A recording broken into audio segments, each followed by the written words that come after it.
থটসফলের Facebook page হঠাৎ বন্ধ হয়ে গেল, কিন্তু কেন? ফেসবুক কি বলছে এবং কিভাবে এটা সমাধান করা যেতে পারে? এমডি মুমতাজ আলী নামে একটি ফেসবুক আইডি থেকে এই থটসফ বিল্লালের ফেসবুক পেজটি সাসপেন্ড হয়ে গেছে, এটা কিন্তু পোস্টের মাধ্যমে দেখানো হয়েছে। তো আজকে একটা বাস্তব ঘটনা নিয়ে কথা বলবো, যেটা ঘটেছে ফেসবুক একটা জনপ্রিয় পেজের সাথে। পেজটির নাম হচ্ছে থটসফ বিল্লাল। হঠাৎ আজকে দেখা গেল পেজটি সাসপেন্ড করে দিয়েছে এবং আনপাবলিশ করে দিয়েছে।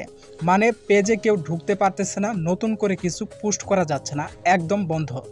এই ঘটনার কারণ কি, ফেসবুক আসলে কি বলছে, আর এই সমস্যার সমাধান কিভাবে সম্ভব, এই সব কিছু নিয়েই আজকের এই ভিডিও। তার ফেসবুক স্ট্যাটাসটি দেখা যাচ্ছে পেজ ইজ সাসপেন্ড এবং নিচেই লেখা আছে your page has been unpublished due to violating our terms of service on intellectual property. এর মানে ফেসবুক বলছে এই পেজে এমন কিছু কন্টেন্ট ছিল যা ইন্টেলেকচুয়াল প্রপার্টি অর্থাৎ মেধাসত্ত্বের অধিকার লঙ্ঘন করেছে। মজার বিষয় হলো, সেই একই জায়গায় আবার ফেসবুক লিখেছে good news, no violation to show. এর মানে হচ্ছে কমিউনিটি স্ট্যান্ডার্ড বা হ্যাট স্পিড, সহিংসতা বা ভুল তথ্যের কোনো অভিযোগ নেই। তাহলে সমস্যা শুধু ইন্টেলেকচুয়াল প্রপার্টি মানে কপিরাইট ইস্যু। ফেসবুক আসলে কি বোঝায় ইন্টেলেকচুয়াল প্রপার্টি ভায়োলেশন দিয়ে?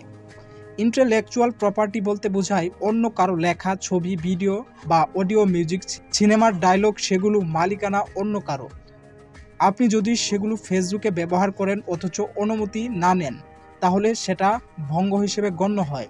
ফেসবুক এখন শুধু শক্তিশালী এআই সিস্টেম ব্যবহার করে যারা এমন কন্টেন্ট সক্রিয়ভাবে শনাক্ত করতে পারে।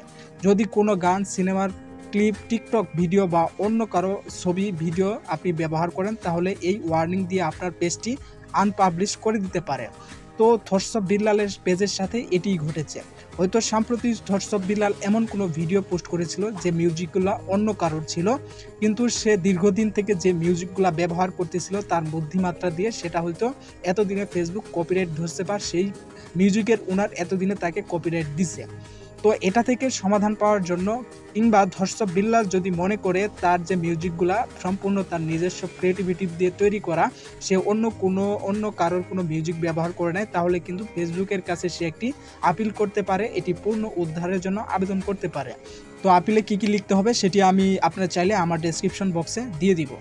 তো আপনারা কেউ এই ভুলটা করবেন না, অবশ্যই এই ভুল করলে কিন্তু আপনাদের সাথেও এমন ধরনের ঘটনা ঘটতে পারে।